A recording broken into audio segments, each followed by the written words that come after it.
Good evening, everybody. Thank you for joining us tonight for our program, Chop It Up. My name is Isis Ferguson. I'm the Director of Engagement and Partnerships at Arts and Public Life. I imagine we've got a mix of familiar and new faces in our digital audience, so welcome. And thank you for joining us smack dab in the middle of dinner.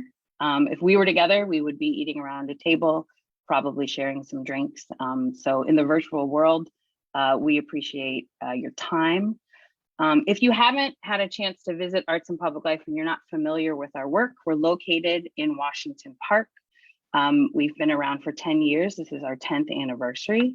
We're a hub of exploration and expression and exchange. We center people of color, and all of the work that we do, whether exhibitions, residencies, arts education for young people, or creative entrepreneurship, is all geared toward fostering neighborhood vibrancy, which is apt for what we are discussing tonight. Tonight's program is the second in the three-part series, Chop It Up Black Wall Street Edition. We've invited three practitioners here tonight. They're gonna unpack the term and the state of Black economics by sharing not only their passion projects, the work that they do that they're paid for, the work maybe they do that they're not paid for, their businesses, and their hopes for Black liberation, all tied in through the conversation with some incredible historical connections to the Tulsa Race Riots and the work that Rick Lowe has been doing with his Black Wall Street Journey project. If you like what you hear tonight, please come back for the final conversation on Thursday, August 12th at 5:30 to 7 p.m. It's the final program. The same thread of Black economics will be woven through the conversation, and we'll be featuring three more community powerhouses. The Black Wall Street Journey edition of Chop It Up is presented. We have a lot of cooks in the kitchen, so I'm gonna let you know who this is presented by and how you can see some of the individual work. So we're the featured presenter, but we're partnering with the Smart Museum of Art at the University of Chicago. Our friends at the Public Media Institute are with us through the entire series. And this work is really in conjunction with the multi-partner, multi-venue exhibition Toward Common Cause, Art, Social Change, and the MacArthur Fellows Program at 40. An incredibly long title, but really impactful work. All of this is curated by Abigail Winograd. So before we dive into the conversation, I just want to make a note. We have ourselves here together from 5:30 to 7. We're going to leave probably the last 20 minutes for Q&A. So we'll be accepting questions throughout the duration of the program. There's a few ways you can get questions to us. If you're joining us via Facebook, you can just drop your questions into the comments. If you are here on this webinar, we have a Q&A box where you can send us things. We will take those questions and we will hold them until the end, and then the moderator will be able to toss those right back to the panelists, and we'll try to answer your questions. If we don't get to your questions, we apologize, but there's a lot to discuss tonight, but make sure you just send them into the comments and we'll get them over. And then finally, I want to let you know that while Rick Lowe is a thought partner in this project, and this is really all led by him, he won't be able to join us tonight. He's traveling, but we do want to have you have a sense of this work that he's been doing, not just here in Chicago, but in Tulsa. And so most of the work, or most of the ways that folks are familiar with Rick's work, is through Project Row Houses. And it's a great project that really crystallizes participation, problem solving, and crafting social structures that actually amplify collective creativity. And that really is the impetus for Rick working here in Chicago on this multi-year project that is anchored by the centennial of the Tulsa Race Riots from 1921. So it's an observance of that, but really looking at the forms and structures that have been created in Chicago around Black wealth and Black prosperity. So tonight, we are hosted by Natalie Moore, and Natalie needs no introduction. Most of you know Natalie. So with that, I will turn it over to Natalie, who will introduce our speakers. So thank you. Good evening, everyone, and thanks for joining us. Since we're not communing together with food and drink, if you want to drop in the chat what you're sipping on or what you're going to have for dinner so we can get a little bit of community, that'd be great. I am dealing, I think, with allergies. I know it's not COVID. So excuse me if I'm like wiping my nose with the Kleenex, and I am drinking lemon water. And I would like to introduce our guest this evening. We have Tiffany Joy, who is the founder and creator of Hemp Heals Body Shop, Ghian Foreman of Emerald South Economic Development Collaborative, and Anton Seals Jr. of Grow Greater Englewood. Welcome, all of you. Thank you. Thank you. Thank you for having us. So are you all eating, drinking anything this evening? Not yet. Not yet. I am drinking just a cold cup of water, like you, no lemon, but just ice cold water. Okay. Ghian, what about you? I'm gonna get to the drinks after work. You know, I am all for drinking during this discussion. You don't have to feel you have to have on your professional voice. You know, Tiffany, we're just meeting, but I talk to Ghian and Anton about this stuff all the time when I see them. So let's just relax and not feel like we're official and, you know, kick it for the next hour. So Tiffany, I'm going to start with you. If you can tell us what your product is and what your origin story is. Yes, absolutely. And thanks again for having me here. I really appreciate it. Well, my name is Tiffany Joy, and I am the founder and CEO of Hemp Heals Body Shop, which is my passion project. And it is basically a line of bath and body products infused with CBD. So my main product is a CBD pain relief salve. CBD is mainly used for pain, anxiety, and depression, as well as sleepless nights. So my top seller is always my pain relief salve. And the business kind of generated through my mom. My mom had to have knee replacement surgery a few years ago, maybe about 4 years ago now. And the doctor had prescribed her that ibuprofen 800, and it just did not do anything for her as far as the pain and to help her to go to sleep. So I'll be honest, I started my mom off with THC cookies. One of my best friends makes them, and I trust that she would make my mom, you know, a good batch, because you never know what you're getting out here on the black market. And it worked. The cookies worked just fine. Her favorite was the oatmeal cookies, and she was munching on those for about maybe 3 or 4 months. However, during that time, she did gain weight. So she came back to me and said, "Hey, Tiff, this is working, but I don't need the 30 or 40 pounds that she had gained." So she wanted me to find an alternative solution. So what I end up doing is just taking a little trip. My best friend and I, we took a little trip to Denver. And when we got to Denver, we went around to different dispensaries. I told one of the dispensary agents my mom's issues, and she began giving me CBD products, a CBD salve. And she began to explain to me the benefits of CBD, and that really just kind of started, you know, the foundation of the business. I collected numerous salves while I was visiting in Denver, brought them all back to my mom. She picked one that she liked, and we basically went in the kitchen to try to duplicate it with the help of the internet. YouTube University was our main go-to, and we just went through a lot of trials and errors, a lot of batches, giving it out to her church friends just to make sure that the product worked. And before you know it, I actually turned helping my mom into a business. So that's really how the business started. I would have never thought I would be in the CBD cannabis business right now. You couldn't have told me that 3 years ago. Where can people get your products?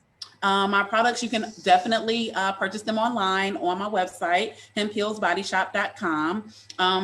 The Silver Room in Hyde Park also sells my products, as well as the Last Lap Runner store in Boxville on 51st in Indiana. They also sell my products as well. How did you turn this into something for your mom to a viable business that could be sold in stores?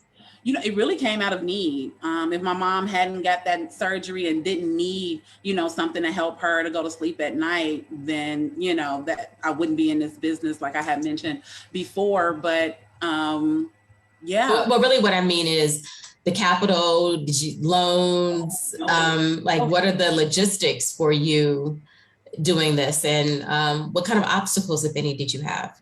Oh, plenty of obstacles. Well, I started with my own money. I didn't take out a loan. I didn't borrow any money. I only started with one product, and that was a product that I was focusing on with my mom. So maybe a few $100s to get some containers off of Amazon and buy my ingredients and kind of get the business started that way. And it's just been growing. So thankfully, I didn't have to, do any financing or secure loans from family and friends. I was able to just start up with the little funds that I had at the time, and just been building and growing from there. And a few of the obstacles that I've experienced, in the cannabis industry, we are very well underrepresented in this industry. So trying to tap into, like mentors just to get some kind of advice and leadership and, things of that nature has been a little bit crazy, but with the help of Arts Public Life, they have kind of helped me along the way. So I'm thankful for that. But one of the other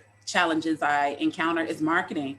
Like other businesses, they are able to market on like Facebook and Instagram, and promote their products. And because I'm a CBD cannabis-based company, I'm not allowed to do so because CBD is still federally not regulated just yet. Ghian, tell us about Emerald South, what its goals are, and what you all are working on currently. Sure. So Emerald South was created primarily as a result of the Obama Center coming to the south side of Chicago, to Jackson Park. And so, when that happened, community members, City of Chicago, University of Chicago came together and said, look, we need to make sure that we find a way that community will actually benefit from the center coming here, and not just that people will come, go to the center and leave, but how will our communities actually benefit from it? So I was hired maybe about 2.5 years ago. And we came together, kind of reworked our mission and really thought about it as an organization that will focus on shared pride, shared power, and shared investment. That the opportunities for one community will be an opportunity for all of the communities. A loss for one community is a loss for all of the communities, right? And to really think about how do we create these strong communities that we once had in our communities, viable communities, self-sufficient communities. And so that's really kind of what we're working on, to take the resources that we have to work efficiently with those to ensure that that our communities are able to prosper. And Anton, tell us what Grow Greater Englewood is up to and what the organization is. Yeah, so Grow Greater Englewood started as a coalition back in 2014, essentially as an outfit to make sure there were more Black farmers, in particular people of color growers in Englewood, in particular Black farmers. And it was a rehash of what was there before, which was the Greater Englewood Gardeners Association, called GUA. And it all kind of grew out of the quality of life planning process, and one part of the another. And so myself and Sonia Harper were convening a group, and then we created a CBA for the Whole Foods. And so that's kind of how it started. That, usually when you have a CBA, it's usually an acrimonious community versus a corporate entity.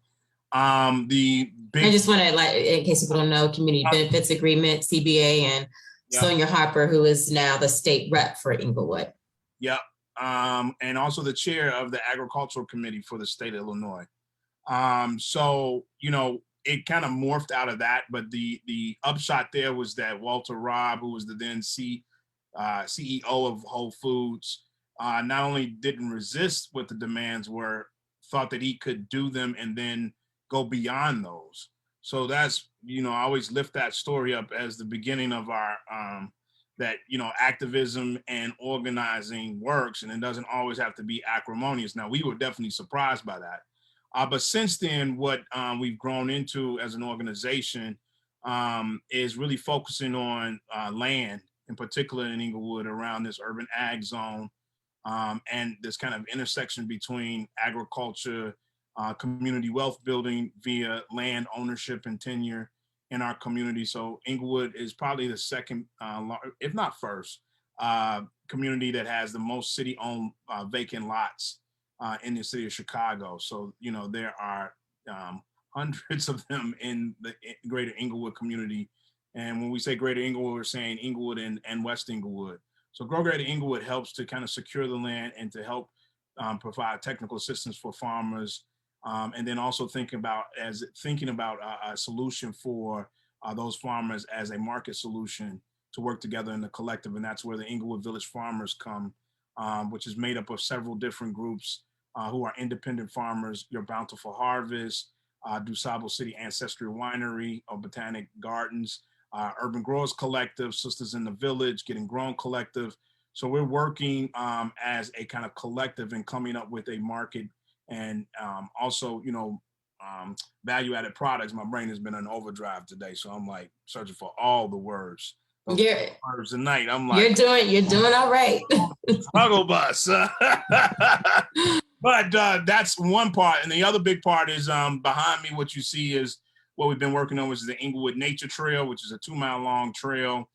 We just kind of wrapped a kind of re-updated planning process, and we'll be, you know, really looking at, you know, how this would be stewarded and done, you know, through community control. So we call it the non-606 approach, with, you know, looking at, you know, 3 drivers: anti-displacement and sustainability. So we know that when these kind of projects come in our community, you know, that they usually are seen as an entry point for gentrification. And so we want to kind of disrupt that notion around that, you know, in Black spaces that we can create and things can be beautiful and reflect the vibrancy in our own community, and push back against the kind of dominant narrative that pretty much all of us in American culture believe, is that when something improves in a community like, you know, an Englewood or a Woodlawn, that means that white people are coming. And so I think that it's not for us. And it's not for us, that the improvements aren't for us. And then lastly, we're also working to establish the Englewood Land Trust. Since there's so many vacant lots, how do we also stabilize the community, which is right now is under threat from, you know, a lot of tax scavenger sales. So there's a lot of layers to this besides just our work around farming. So it's a holistic approach in that community. And we're definitely African-centered around our approaches to the collective kind of and self-determining kind of principles that are our guiding factors.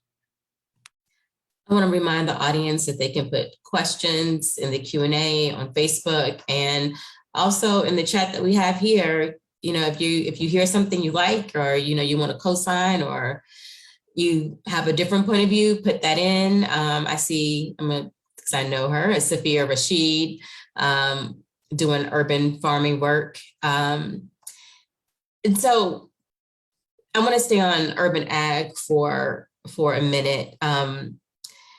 Anton, how do you see that tied to Black economic wealth, while also making sure that this doesn't become a northern sharecropping situation? Well, I think the reason that we exist, and I'm glad Sophia, if she's out there, then big shout out to Your Bountiful Harvest, who has been with us since our inception. We've approached this as a collective, and part of the work is not, you know, people think of urban ag, but it's a larger food system. So it's not just the growing of the food, and it's not just in the urban spaces. So it's an urban, peri-urban, and rural connectivity. So our work expands beyond just this one neighborhood and it's also broader in the national context as well, through our partnership with the National Black Food Justice Alliance. So there is tremendous amount of work that is underway to kind of reconfigure the distribution, the logistics of how, when farmers are growing, how does that food end up on the table? In different ways it ends up on the table. So, the different kind of value-added products. Tiffany's talking about one of them, which is also an agricultural crop, which is cannabis, and its cousin hemp. So we, have been exploring hemp as a co-op. We started that, very early on. So, part of the the strains have been around the capacity and raising capital. So, which is across the board for Black businesses in its entirety, no matter what sector. But the food industry in particular is one of the largest industries in the state of Illinois. And so we have to think about and it's also the irony is that, our agrarian roots 2 generations ago is from the beginning, is what brought us to this country to begin with, and why we were brought here and, during that enslavement period. And we always talk about, just to make sure that the historical component is there, that it was not just for our labor. I think people often think of, in the enslavement period as there was also an extraction of the technology that Africans, particularly West Africans, had in terms of taking care of the earth as the first stewards of the earth. So that was also why the Europeans tapped into those people who were rice farmers and bean farmers, because they knew how to irrigate and take care of the land in a much more advanced way than many of the Europeans who could not do that at the time. And so that's where the genesis of the cotton gin and all that comes from. So, we see urban ag as just as a component of a larger economic play. If I could add on to that, at Emerald South, we started a program called Terra Firma. And in the 10 South Lakefront communities that we work on, from Bronzeville down to South Chicago, we identified over 200 acres of vacant land. Probably somewhere around 40% of it is city-owned land. City of Chicago recently came out with the Inspector General came out with a report that basically says the city does not take care of its land. The city frequently sells lots for $1 and they go unsold. We don't see this land as an asset. On a balance sheet, it shows up as an asset. And so we developed a program to clean and green and activate, utilize natural plantings to improve the communities. And this program was done in Philadelphia. This is the program we have is based on a program done in Philadelphia. But we wanted to utilize natural plantings that have other kinds of benefits, things like phytoremediation, removing lead from the soil, or helping to divert storm water, so to hopefully, with time, where you don't get water in your basement after a rain like last week. So we utilize a thing like that. And so what we're thinking about is how can we use this asset that's a land, asset, this land, which is an asset, how can we utilize that to improve other things and to protect against other vulnerabilities like fly dumping, right? Like speculation, like Anton talked about, the tax buyers coming in and acquiring things, to see some value in it. And at the same time, while we're thinking about that, to create some jobs. In Philadelphia, when they did this program, it was over 300 individuals from the community that were ended up hired to take care of this program, 12 entrepreneurs. They did a study and found that people's sense of mental health and well-being was improved by 69%. Violent crime was reduced by 27%. Property values increased by $41,000, by $18,000. So, there's so much that kind of goes into it. And so at the same time, while we're saying, hey, let's improve the way our neighborhood looks and let's improve the environmental benefit, let's start to attract some Black families back to these communities, right? So we have a goal to attract another 10,000 Black families back. How do we use this as an opportunity to develop Black developers who can rebuild some of these communities, right? Thinking about the commercial corridor opportunities that exist. So I think that, the urban ag, it's more than just farms, right? It's thinking about the land itself and making sure that we value the land itself. Depending on who you talk to, the Obama Center and cannabis is either a boon or a bust for Black neighborhoods. So I want to dig some more and talk about these two opportunities. And with cannabis, how can there be more Tiffany's, more people who are licensed to grow and to sell, dispensaries, putting that hemp into wine? And I know, Anton, this is something that you are very close to. Yeah, I didn't say that. I wear a few different hats. So but I'm going to defer to Tiffany, but I also have a cannabis company called Ours. I did not know that. I do. And we like the hundreds of other applicants, and then I'll talk a little bit more about that after Tiffany. But ours is OURS. It started about 3 years ago with a group of folks that I kind of grew up with who were cannabis enthusiasts, growers, and it's for organic urban revitalization solutions. And we also saw that as an opportunity to help as come into the industry, not just as growers, but also in terms of the distribution, which is the dispensaries, but then also the infusing component. So I won't talk ad nauseum about it, but yeah, so I'm definitely knee deep in cannabis. So next time you ask somebody like what they drink, you should ask them like what they smoke. Yeah, that's what I was gonna say. Maybe Anton wasn't drinking. Okay. And just to piggyback off of what Anton was saying, I mean, for minorities to get into this business, it does take a lot. I know quite a few people that are trying to open up a dispensary, and the state of Illinois, the laws is a little crazy. So they only have a limited number of dispensaries that they can open at one time. And then if you are trying to get in on the cannabis side of things, you need to determine whether you want to get in on like the THC side or the CBD side, because they are both regulated quite differently. The THC side of things is regulated much more heavily than CBD. So with CBD, and that's the field that I'm in, I have a lot more leeway, and it doesn't cost as much to get into the industry as it would if I was, just mainly THC based. And we all know THC is the component that causes the euphoric high. So I'm assuming that is the reason for the heavy legalities around cannabis. But I say, if you want to get in it, jump in. I mean, connect with, it's a few of us out here that are open. I mean, even in the city of Chicago, I've networked with quite a few organizations that assist minorities in opening a dispensary, or if you want to start your own hemp store or a CBD store, there are resources out here that you can tap into. And I am one of them. Everybody that I meet, I tell them, if you want to get into it, hey, let's set up a Zoom call and I can show you the way that I did it so that you can, maneuver around that red tape. But to get into it on the TH side of things, and Anton can probably talk more about that with the social equity, I know it's quite expensive. So a lot of people that go that route is usually a group of people versus one person.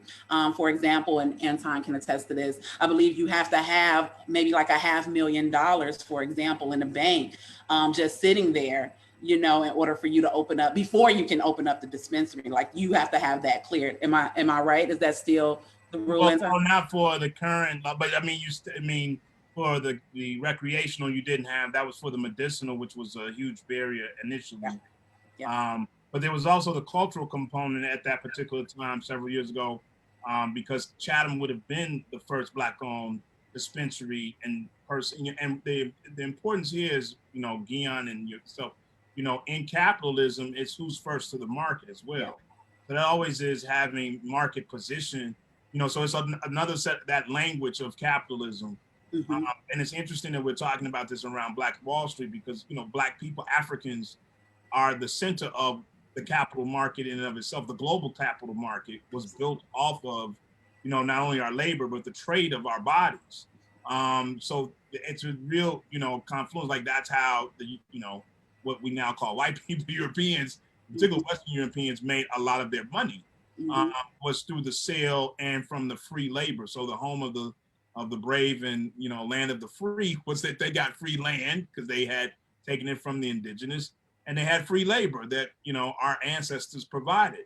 And so that is the legacy that we're still, living out. So then when we talk about Black Wall Street, we talk about, us participating in the capital markets, and then the direct kind of assault that, white terrorism had always, pushed back. And that's kind of what we're living through right now, is that, that there had to be a limit around who and what could have control over, industry.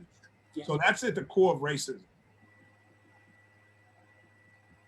Well, I'm glad. I was going to pivot to that later, but since we're talking about language, that's something that I did want to talk about. Like, what relationship do you have around capitalism? I mean, I have been on record saying that Black capitalism is not going to save Black folks. It's racialized, like there's exploitive elements to it.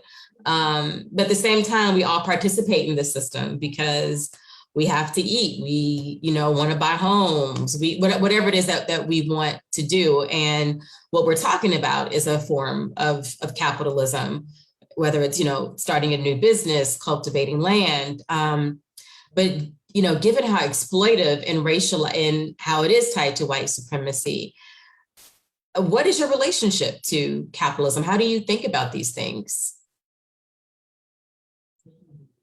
I'm gonna ask the B school, start with the MBA. This is America. You got to have some money, period. Right? Now, do you have to have billions? No. But I kind of start thinking about you have to have the basics, right? Food, clothing, shelter, and peace, right? You're missing one of those elements, you're in big trouble, right? And you can see this in our communities right now. We're missing a lot of those elements, right? I personally think the way that you can get a lot of those things is by having some money. You might not be able to get peace, right, by money, right? But you can get some of those other things. And so we have to find a way, I believe, to make sure that we have the resources that we need to be able to make sure, if we just focus on our children, to make sure that they have what they need to continue to grow. Just like, when you're growing up, you don't know if you're poor or not. You have what you have. And so I think that it's critical that Black capitalists, that we give back to make sure that, some of these communities, the work that Anton is doing in Englewood, so these kids can say, yo, when I was a kid, I used to play on the Englewood Trail, and they don't have to think about the fact, they don't know all the work that it took, all the dollars that Anton is going to have to go raise to go do that, right? That won't be a factor to them. But without the money, it won't happen. Anton has been talking about this for the last 10 years, right? We need some money to be able to do it.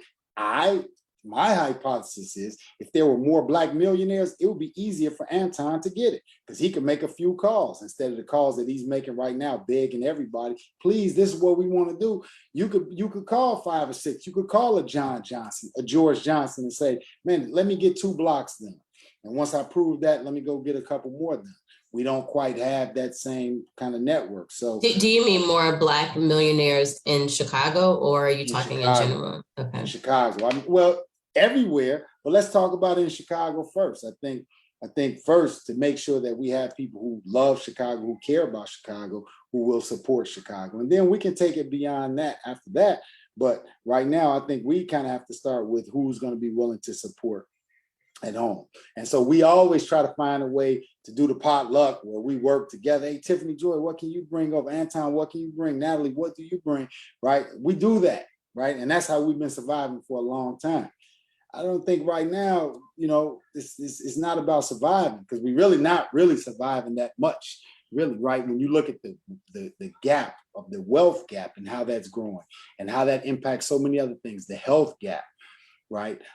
So I believe that we have to be able to have some money to be able to really make some changes in this country. I agree. I think I would just add that, our thrust is not just from Black capitalism, so I agree with you, Natalie. I don't believe Black capitalism, because we have that already. I think, I think about when I talk about all these spaces, both in Englewood and in South Shore, the people who are in pop culture who kind of dominate the narrative around Black success come from these communities. So I'm talking about like a Kanye West and all of those folks that he's, the Virgil app, all of those folks come from this neighborhood. And then you talk about the whole, drill, the drill music scene, and, G Herbo to the Lil Durks, they arise out of these communities. And so, part of it is the conundrum, because, they're wearing $1 million on their face without question, you know what I mean? So money becomes just a parlay. So there's something there that needs to be further investigated and interrogated about that. When it comes to something like the Englewood Nature Trail, our position is not just the private funding, which, yeah, you can do that. You can go and fundraise, so like the 606, the city didn't put a lot of skin in the game. They may have spent like $5 million on that, right? The rest came from wealthy donors, right?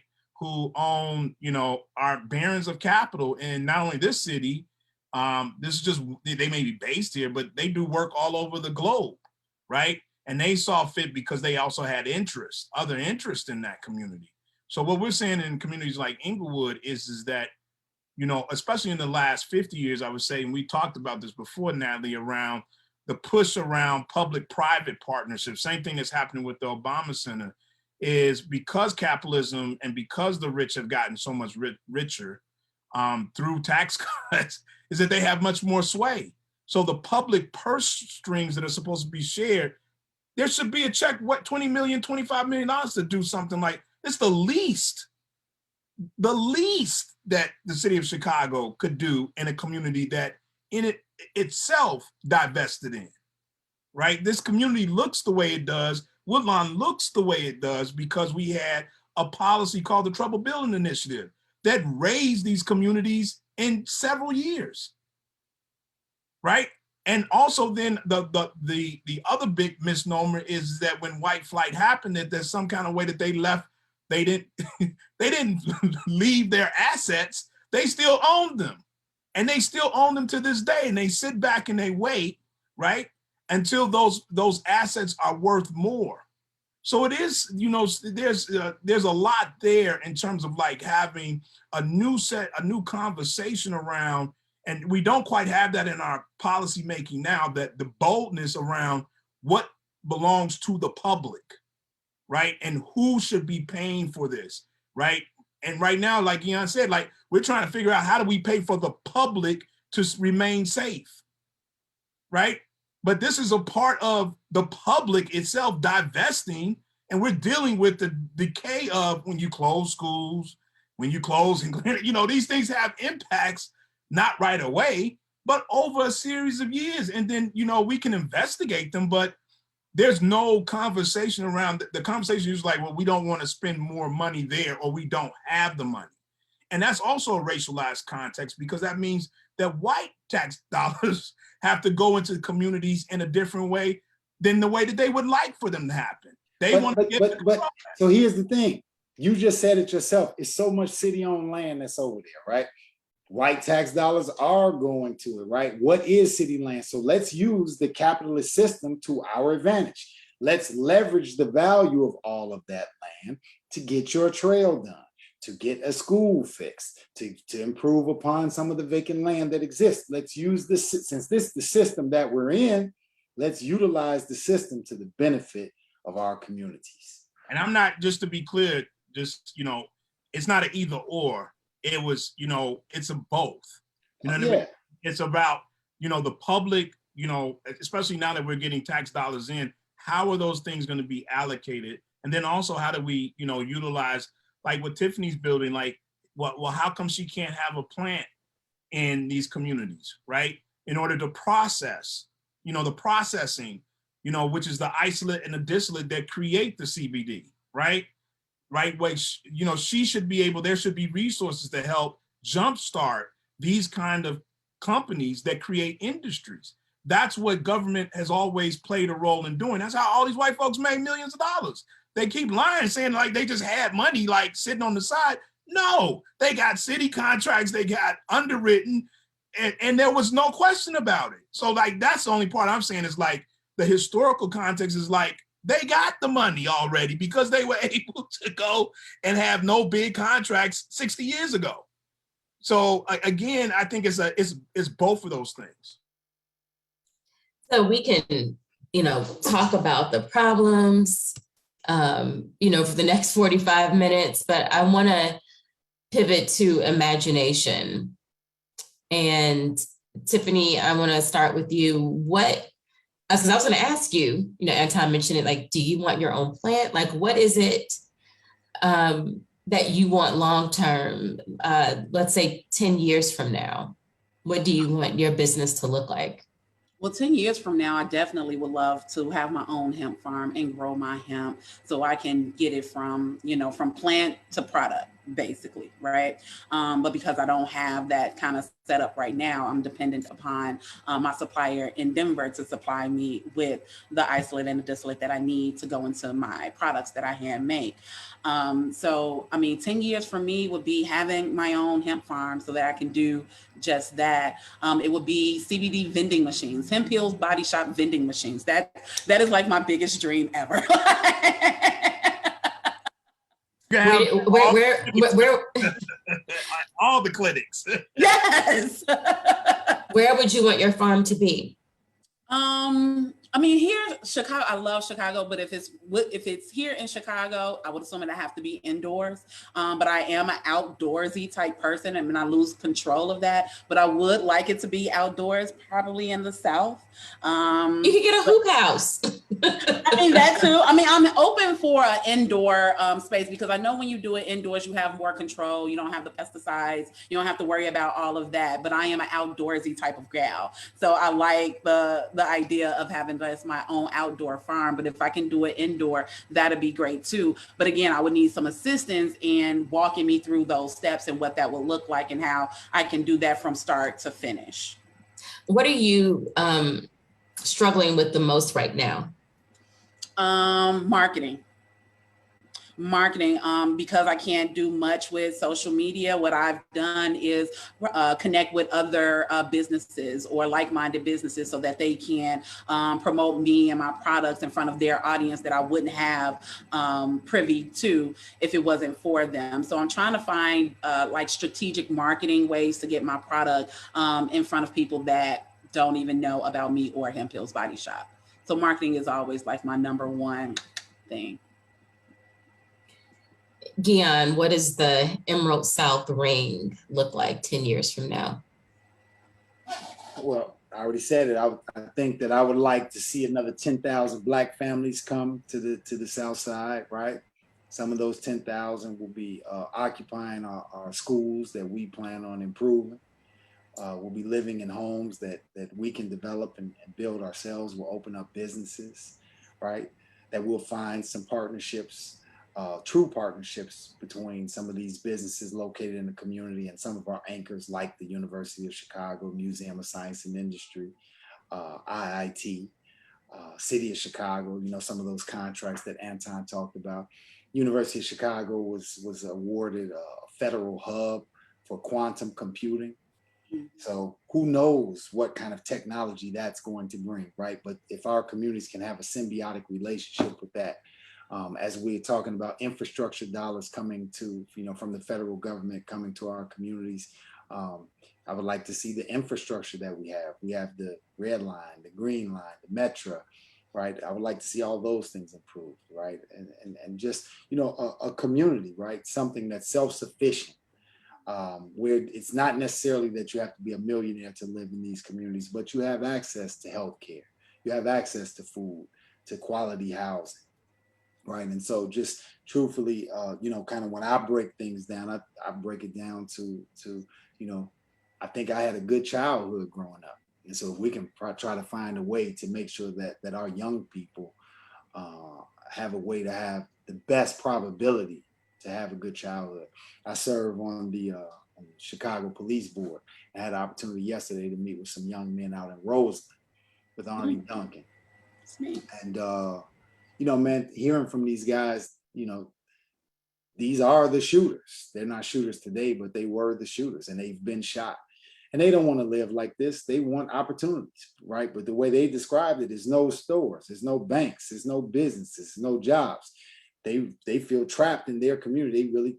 It's the only place where they can be safe is the 4 blocks that they get to travel around, right? And at the same time, I go downtown or to the north side, and it looks like it is no pandemic, right? So how can we provide opportunities for the communities in which we live and work, that our young people will have the opportunity to see something down the road, not just to kind of think about living today. So that's kind of how I think about it. I want to use the Obama Center really as a springboard to create some self-sufficiency for ourselves.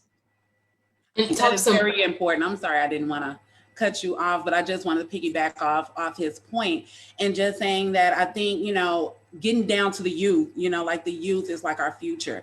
So when you guys were talking about, if we had a few millionaires here in Chicago, then, Anton can just tap into those millionaires and we can get, whatever funding that's needed for the community. And prior to my Hemp Hills business, I used to educate teens, high school teens specifically, about just building generational wealth and building generational wealth through entrepreneurship, real estate, as well as stock investments.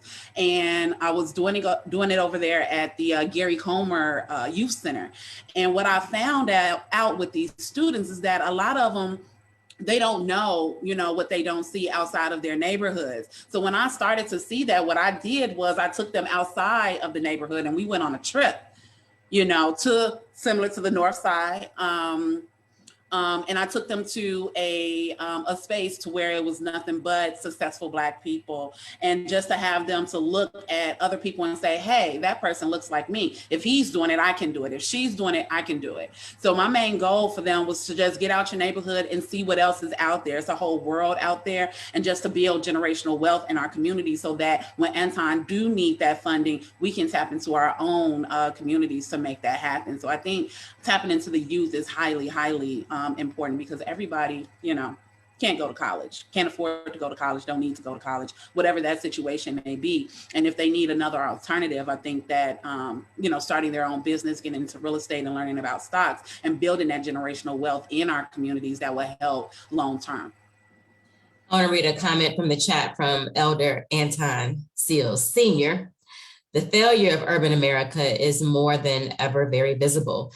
Local, federal, state, city millionaires, leaders, policy writers must support the models you all are talking about to bring into manifestation. This discussion must become part of the national discussion, planning, marketing, investors, grants, and finally implementation of the Englewood Nature Trail, companies birthing entrepreneurs and incubators for African Americans being positioned to direct at every level, a holistic approach to give life and hope to the least, to level the playing field. Thank you, Elder Seals. I think you might be related to someone on this panel, a little biased about the trail. I would say that, the reason I'm even in Englewood is our family is from Englewood, from 56 in Princeton. My grandmother and my grandfather, both graduates of Englewood High School class of 48 and 47, respectively. And all of the Seals, that was the local high school at the time.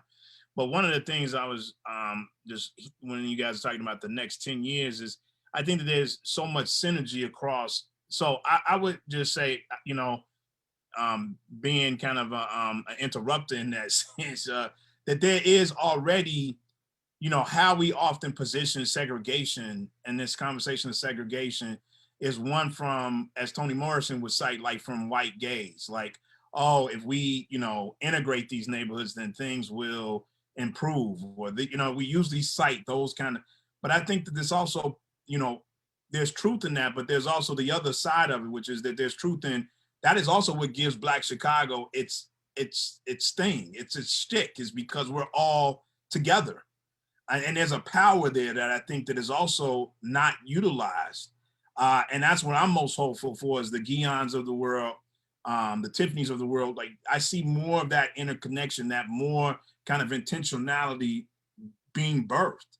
And so I think of the synergy of all of that that's happening across, demonstrating that. And then the other thing is, like, in communities, I think, yes, there are young people who are not exposed, but there are so many young people who are savvy, who are, above and beyond using the digital platform to make themselves out of nothing.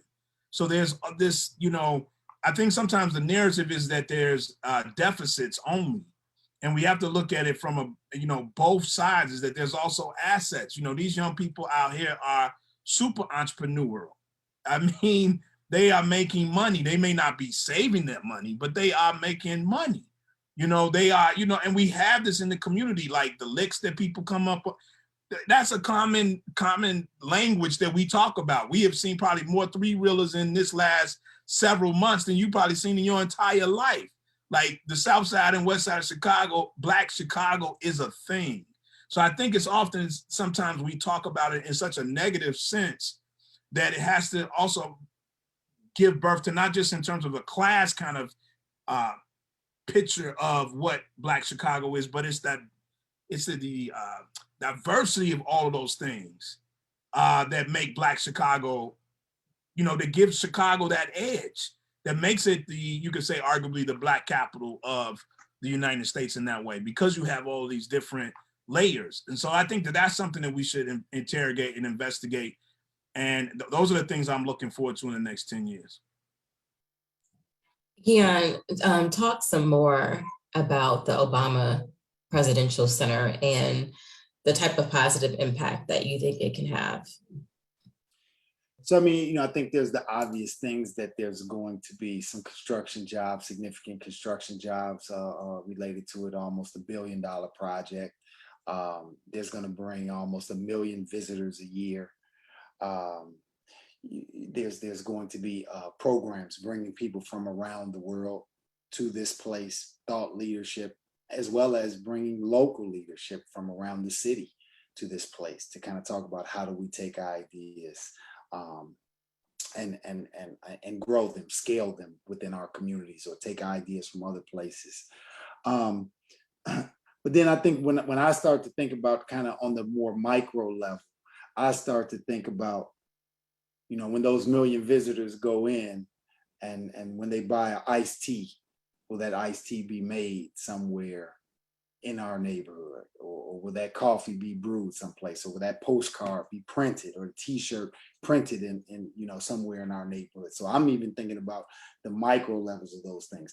I'm thinking about the fact that the Presidential Center is here on the south side of Chicago, and it starts to change the minds of people and start to say, wow, this place is important, right? Because you can ask people right now and they're like, man, I can't wait to get out of here. That's kind of obvious by the population decrease. But if a person believes that this place is important, right, and you see an opportunity where you can make a living kind of based on something that's here, when the steel mills closed, beginning 70s, 80s, there was no industry to ever replace it, right? So those were homes that were purchased, cars that were bought, right? Stores that were shopped in, bars. And we don't have that now, right? So this is something we have to recreate. So this is a major investment that we have coming that hopefully spurs additional investment into these communities, right? And I think, the Obama Center, it's a big investment. It dwarfs in comparison to what the University of Chicago spends annually. So how can we crack into that? How can we identify other opportunities, right? We're talking about a rail line here. That's an industry that's not shrinking. How can we tap into that? How can we utilize the resources that exist in our communities? I'm not sure that we'll ever get the kind of resources that we need to make our communities whole. So how do we take what we have? Right? We've proven that we can take what we have. We can take weeds growing on the side of the road, add a little vinegar, ham hock to it, and we got collard greens, right? So we are people who know how to add a little flavor to it. So how can we take this moment in time using this big resource that we have coming, a lot of attention on our communities, and use that as positive momentum to grow the rest of our communities, right? Hyde Park High School is across the street. There's no reason that shouldn't be the best high school in America. There's no reason why. We have companies like Google in Chicago. Why couldn't we say, hey, Microsoft, Google, invest in this school? It should be hands down the best technology-enabled school, in the city for sure, right? There's a new sports facility that's associated with the Obama Center. No reason that Hyde Park doesn't have access to those. So I think that we have to think about it once again. I kind of boil everything down to our young people. If we create an environment for our young people, we will end up with the next generation of Black entrepreneurs, doctors, philanthropists, lawyers, city workers. We have to create that environment. We have to create an environment like where Anton's grandparents grew up, or where my grandparents grew up, where they had access to everyone, right? My grandmother tells stories of Nat King Cole playing piano in between class, right? And we got that. It's just that it's hip hop now. right? So we have access to that in our community. So how do we use this as a way to springboard our young people to really kind of create the futures that we really want them to have? Ghian, a couple of times this evening, you have used the phrase self-sufficiency. Yeah. And I want to ask more about what you mean by that. And is that tied to what you think economic freedom is? Yeah. So, you know, I could take this a lot of different places, but so just a simple way. I stopped driving about 2 years ago, right? And in doing so, I lost 30 pounds. I ain't got no red light cameras, no parking tickets, no speeding cameras, no city sticker, no, none of that stuff, right? No maintenance, no insurance, nothing. So actually, by getting rid of something that we all strive for, I actually became more wealthy, right? I became healthier. It's like I got recess in between each meeting, because while you got to get in the car, you stuck in traffic, I'm moving, I'm having fun on nice days. I'm not talking about cold weather days, but on nice days, right? And so that created some self-sufficiency. It doesn't matter what gas prices are for me. And so for me, I think about it to be able to say, if we got a series of gardens around, then we really shouldn't be talking about food insecurity. If I can create a system where I can go and I can have access to some food, I have access to Tiffany, I now have something that can help me with my pain, some medicine or my depression, right? So I think that we need to think about what is really truly important to us, right? Our ancestors have far less than what we had, right? And they had a different struggles. They couldn't, you know what I mean? The rules were very clear in terms of what you could and could not do as a Black person. I think the rules are still very clear. It's just not as overt right now in terms of what expectations are. And so I believe that we have the ability to kind of think about how we can create incomes for ourselves, how we can create an educational system for ourselves, a health system for ourselves that make us, how can we extend our age that we live, right? How can we create, you know, you talk about the values, one of the slides, the values of our home. Well, that's, for me, I don't really want to sell my home. I would love to leave my home to my daughter, right? The same way we still have land in Mississippi or in Oklahoma. We still have land, right? So the value of it, yeah, I want to use the capitalist system to leverage, to be able to go get some more things, right? But at a certain point, we have to think about those next generations and what it takes. If I own a business if you look at an ecosystem, right, these things all kind of have to work in tandem with each other, right? So you think about Detroit, Ford, they make cars, but somebody makes tires, somebody makes seatbelts, somebody makes this, somebody makes that. In our community, we got the same thing.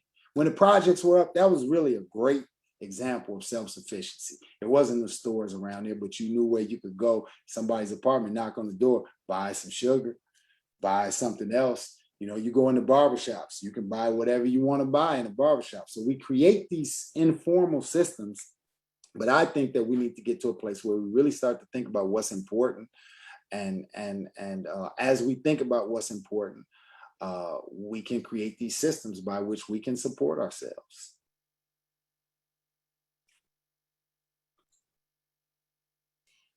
Even though we've talked about how little public investment comes to our neighborhoods, it's about 7 times as much as private investment that comes. And so then that's at least when I look at, that's the conundrum. The investment that does come is public, it's not enough.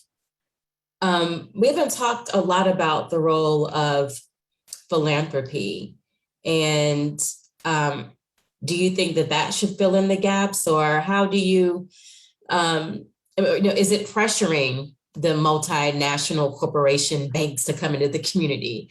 How can you be self-sufficient when you still need that capital and no one wants to come to your community? Yeah, but so I know that that's a fact. I know that's a statistic, but I think it's a misleading stat. The money does come in, but it comes in to support things, affordable housing. right? Which part do you think is the misnomer? It's 7 times the amount of these public dollars coming in, but it's not public dollars coming in saying, hey, Anton, here's public dollars so you can grow your business. Tiffany, so you can grow your business. It's public dollars coming in saying, we're going to support this low income affordable housing, which is needed, right? So if it's 7 times, let's do 14 times. Let's do 7 towards those programs that support, you know, the needs that we have, so we can, because that 7 times is still not getting us the baseline, right? So how can we get that 7 plus another 7 to help Tiffany grow her business, Anton grow his business, right? And then those are the people who are going to hire the other, where the 7 times is going in. So it's a real challenge that we have, because just looking at it statistically, numerically, it looks like that there's a lot coming in, but it's to support all the things that's not coming in. Hyde Park High School doesn't have a library, right? So when you start to talk about the fact that all of these dollars are coming in, it's not, the dollars aren't going into the right places to help us get out of the situation that our communities are in. I mean, it may also be that, as dollars, I mean, we're onto something around, how, all the incentives that have been, that's something that we're looking at now as a city. So if you think about, like, philanthropic groups, I'm also, a board member, a trustee of a philanthropy organization. And, we're looking at, how do we use our corpus, which is the amount that was endowed, that we're just reinvestment. We're only using a small portion of that every year in order to provide grants. So it gets at the core of, like, well, what's this corpus for if it is into perpetuity, if it's not going to resolve some of these huge issues?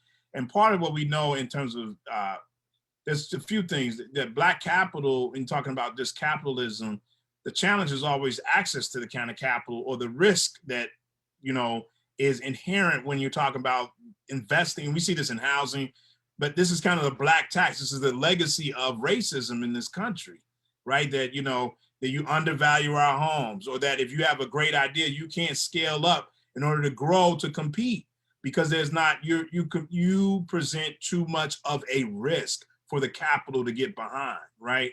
And then when you also peel back the layers in terms of where that capital would be less risk adverse, which is through, the city of Chicago is a business. So if you think about this city being made up about 67 to 70% Black and Mexican people. So this is a people of color city, basically, right? But then you look at, like, who got all of the contracts for the city continuously. So when we start talking about equity and, repair or reparational economic, that would mean that some of the folks who have been eating 12 scoops of ice cream would have to give up something. And that's at the core of what we're really talking about. They ain't trying to give it up. So they're being greedy and selfish, but they want it at the same time, saying that we're all in this together. We're not all in this together, right? So, and what we do know is that those organizations, those businesses that have those contracts are steadily growing. They parlay that to then go into the private sector and then to be able to raise that capital. That is how they're doing it, right? And so, and that's how other immigrant groups have also followed that lead. And it is intentional often that they will, there's a few Black folks, and we can probably name all 7 of them, right, who are able to get through this narrow window, right? And we also don't want to compromise them, because, everything is then thrust on them as the leaders of the Black community, right? So I'm sure John Rogers gets a gazillion, like, help us out, John, you're the millionaire here, right? And in the white community, there's thousands of John Rogers who go nameless, who are sitting on millions of dollars of cash. And then when you investigate how they made their money, you realize, like, oh, they used the public coffers to get a jump start, and then got the bank to give them a loan. I mean, that's the history. I mean, like, it's not like rocket science here. You know what I mean? So part of it is disrupting, for lack of the bullshit. Excuse my, I mean, that's just the reality. And we keep kind of talking in these circles around, like, what needs to happen. People know what needs to happen. They don't want to make it happen, because that means that they would have to give up something. And they really, and part of this violence narrative is like, then you also don't deserve, right, as a group to make that investment. You don't deserve it. And that's part of what the media is also intentionally or maybe unintentionally kind of propagating. Again, like we were talking about, like the Black youth over there. I wasn't even here for the 4th of July weekend. They're like, the Black youth downtown go wild. And then, but without the nuance of like, but there's also Black kids who had to go to work that weekend. There's also Black kids who had no idea what was going on down there. It's like all the Black teens now have to wear this scarlet letter because what the media showed was like this small group of young people, right? So it's now that becomes, so that's often the burden of the racism component. That's that institutional stuff. Well, that burden also is something that is internalized in our own communities. You go on social media and you see everyone chastising or, you know, making, if I hear one more person who grew up in the 90s like us say, oh, back in my day, I could take the bus. I was like, really? That's really interesting. That's what I'm saying. Like, they lying straight up and down. I'm just like, you said, let's get, they lying. They lying. Like, what? Like, stop. Like, I don't even think they think they're lying. I think that they have, I swear I saw somebody from my high school say that their daughter, that their daughter couldn't, the daughter was saying, I can't believe you took the bus and you went to the mall, and everybody's chiming in. Yeah, back in our day it was so much safer. Back in our day, I just think every generation thinks the one behind them is worse. But I was like, I certainly remember not, navigating what color is going to be worn on that bus line or in that neighborhood.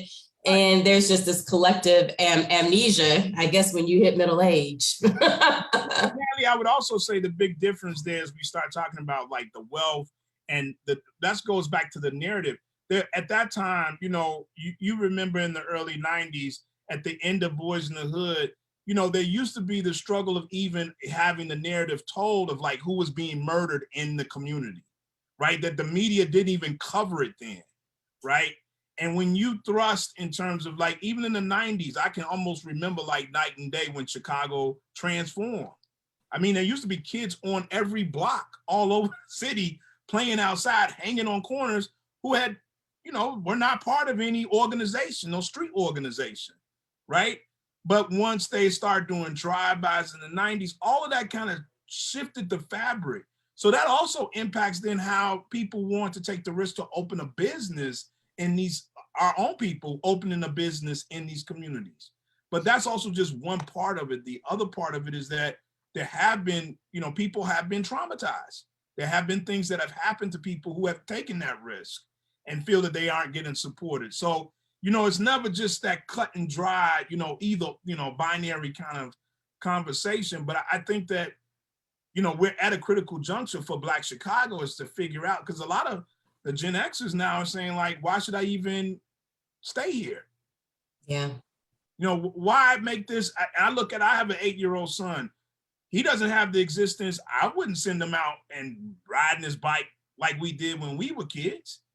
Now, is it that, it's because I can't take that chance. Even if the data says that he's probably safe, the kind of, randomness of how Anton, it was more murders when we were teenagers than it is today. Yeah, but it was also not as many. So I've been talking about that for years, but it's also like the fear of the randomness of it was not there also, because I think the randomness was there. I think so too. I absolutely think the randomness was there. I think we talk about it in a different way because there are more news, there are more outlets, and social media amplifies it. But I mean, I remember my parents having that conversation about I think all of this is cyclical, but you're a parent now, so it's going to hit differently. Yeah, that's what I think it is. I would just say there has been a transformation. You never thought that a young 8-year-old kid or 10-year-old would be at risk of being shot just because. just Now, randomly. I don't know It's a little statistically, but it absolutely feels like it's more young people. It's young people, like things that you. Okay, you know the Tribune won a Pulitzer for this in like 1992 about young people randomly like this. I mean, who is the poster child for the random killing? It's Dantrell Davis. Right. I'm so what, I guess when I'm not disagreeing with you, what I'm saying is that the heightened awareness of what that feels like is different now. And so I'm just saying that maybe it feels different because you're a parent now and you're not a teen. There's an invincibility. I mean, I think about all the things that I saw driving, the parties, I mean, the elements that we were in, even being from Black middle class Chicago, that wasn't a shield. I personally think that when you become a parent, that risk factor becomes different and you look at it from a different lens. And I say that as a parent too. Yeah, but I do think it is different. Like South Shore is not the same neighborhood that when I grew up in South Shore. That first of all, there's no children outside anymore. That's what I'm saying. Like the basic thing of like, you don't see girls jumping double dutch on the corners anymore. That's because you won't let your kids go outside on the corners and play. Because you go to other neighborhoods, then they are outside. Yeah, I know. When you go to Beverly, they are, but that's because there have been real instances where people have just been out and there's been the experience now. So what I'm saying is that I thought South Shore was wild when we was growing up. I say, I don't know. I thought South Shore was wild. I thought South Shore dudes from, the 7th Trade. Come on. Right. Was wild. Sure. I know we're getting real like in the weeds here. I'm hoping there's like Chicago people on this. Part of the Black Wall Street conversation is understanding that larger narrative that's underneath, what we're talking about is like that, what we perceive to be real versus what is real. You know what I mean? When we did the interrupters, I would say all the time, like, no one would guess this when I did the impact campaign. Like, what year was the most murders? It still is 1974, the year I was born. They were stabbing the mess out of all kind of people then. You know what I mean?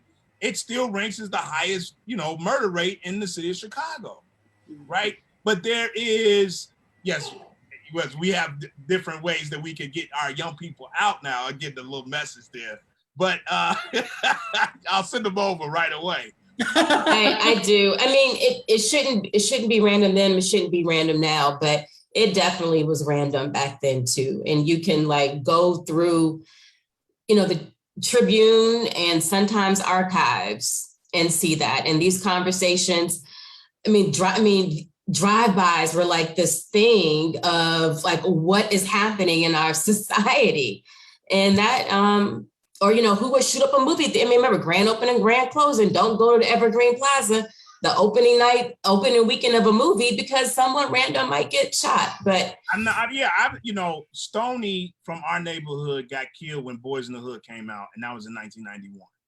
That was a big thing. He was off the Hat Block, and Stoney got killed. Right. What I'm saying is that now has become like the standard. Like when that used to be an outlier, that feels like now that is kind of like the standard, as opposed to like you would hear it here and there. That seems to be often, and there used to be much more, and I still think it's the case, but I think that it's also part of like what, going back to this narrative that we're talking about, Black wealth and Black Wall Street, is that then we have to confront that misnomer in order to invest in our own spaces still, right? And to be able to take that risk ourselves in our neighborhood, to open up those shops, like in South Shore or in Chatham. The small business owners, yes, it is a risk, period, as an entrepreneur. But, and I do see that is happening. I know several folks who have taken that risk.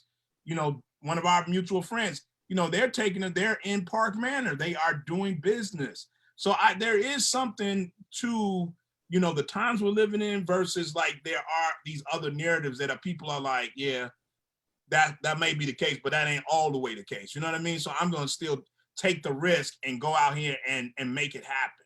So I think that that's also a big part of our narrative. Tiffany, I'm going to pull you back in, and we've said a lot. Anything you want to respond to, or, you know, as an entrepreneur, how do you weigh all of this? Well, I pretty much, I'm from the Roseland area, born and raised. My parents are still there. So I was just listening in and chiming in on the conversation, just thinking back to and comparing to what the 80s and 90s was back then to what it is now. And I can kind of see where Anton was kind of chiming in. I do agree. I think personally, I'm not a parent, but I do think, you know, times are different.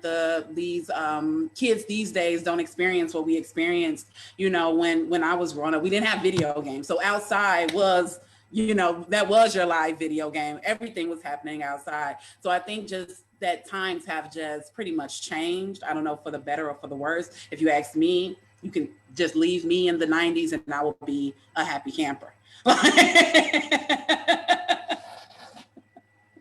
Still listening to Run DMC.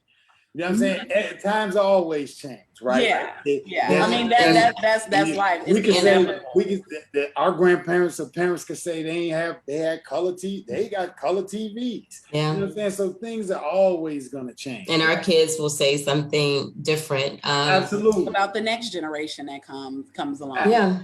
But the hustle, we talk about Black Wall Street, the hustle is still there. The drive is still there. So how do we get back to that? How do we create an environment? Man, look, 47th and Prairie, I dare you, drive by any day of the week. There's a Mexican guy out there selling corn, selling snow cones. He's probably making $300-400 an hour. At profit margins, probably around 80% profit margins, right? Mm-hmm. And so that hustle, the money is there. Right. So how do we in our community take advantage of that? We don't own sneaker stores. No. We don't fry our own chicken. But maybe J&J fish. So the point is that maybe we don't have to start the thing as big. Maybe it's you got a grill set up, right? Maybe it's you got a storefront. I don't know what I don't know. I think it doesn't exist. It's there now. You know, to your point, that it already exists. Yep. I mean, there are the Ghians, there are the Flies, there are the leaders of, there are these things that are out there. There are the hustle mans who are going to go and cut all the, you know, so, you know, what Natalie just got me thinking about, maybe it's also the narrative that we're grabbing of, you know, of the deficit and not the assets. You know what I mean? What we are already doing. There are Black folks who are like, when people say the white folks are moving into the South Shore, then I meet like all the young Black people also moving and opening up a business. I'm like, well, you know, it's kind of like defying, it's this kind of dissonance that we're living in is like at this, you know, just the conversation we just had about violence, you know what I mean? So maybe there is stuff that is, well, not even maybe, there is stuff that is happening, you know, Black businesses that are doing that. And maybe our work is to further bolster that and not, you know, not that it's lacking, that it's already present and that we, you know, there's more of a syndicate and more of a champion of, you know, what exists, you know, the Sips and Savers and, you know, all these people who are doing well, you know, despite all the, you know, this larger narrative of lack. I think, and just to piggyback off of you two gents, I just think that it goes back to, you know, I'm very spiritual, by the way. So I just think that it all goes back to, we were all born here with a passion and a purpose. And it's imperative for us to figure out what that passion and purpose is. And for me, I always used to teach my high school students, turn that into a business. And that's how we can kind of circulate and build our own communities. I mean, we all have something that we enjoy doing, right? So I would say for the foundation of it is to tap into that and then grow your business from that passion, because working for somebody else, we're not going to become millionaires that way. So we're going to have to start our own path, our own path, and be our own pioneers in our own communities and build up our own communities. And that's why I started with the high school students, because I felt as though they were the babies that are coming out into the real world and can find a way to figure out what it is that they need or want to do, because they all want to become millionaires just by looking at what they see on TV. And it's like, baby, no. You know, tap into yourself, see what it is that you want to do and what you like to do, and then work from there, and success will ultimately happen. That's my truth, and that's how I ended up to where I am today. Tiffany, I'm going to close out with you. There's a question from Isis that you're about to have a shop on 55th in a shared retail space. What does it mean to you to have a brick and mortar in Washington Park at the Green Line stop? It means the world to me, especially at that location on 55th at the Green Line stop. It means the world because this is the community that I started my business in, 3 years ago. When I started my business, I came to the Washington Park area. I vended in a Hyde Park farmer's market. And just last year, I moved into this community because I felt as though this is the community that upholded me, that backed me, that supported me. So what better way to give back than to move into that community and show my appreciation. So opening that store on 55th, thanks to Arts Public Life and the University of Chicago, I'm truly thankful because they see the vision in tapping into the community of small business entrepreneurs and helping us grow and helping us scale our businesses. They're giving us opportunities that we probably would have never gotten to any other way besides this one outlet. So for that, I'm grateful and I'm super excited about the store opening. And when will that open? We are slated to open in the fall, October of this year. And where exactly is it? It's on 55th and it's at the Green Line, right below the Green Line station, right before you hit King Drive, going east. Going east, okay. Yes, yes. Well, So it's great. right next to the Arts Public Life offices. So we on the Arts Public block. Okay. Well, I want to thank you, Tiffany, Ghian, and Anton for a spirited conversation. I didn't expect anything less. You guys were awesome. I was super nervous, but you guys were awesome. And so were you. Couldn't tell you were nervous. Oh, and Isis put the address. I'm sorry. She put the address. It's 319 East Garfield. That's the exact address of the store that's opening. Great. I just want to plug the final Chop It Up, which will be on August 12th. And is this anything else? No, I appreciated the nostalgia. I'll say that. And the connection of, our memories matter. And I think that's why people stay, is this connection to place. And if it is so stigmatized, I think, we lose people thinking this is a magnet and thinking that this is a cultural hub. So I actually think it's really important we talked about memory. So I appreciated that. Great. Well, thanks to the audience. Thanks for the comments. And we'll see you all next month. Thank you. Thank you. Bye, guys. Bye.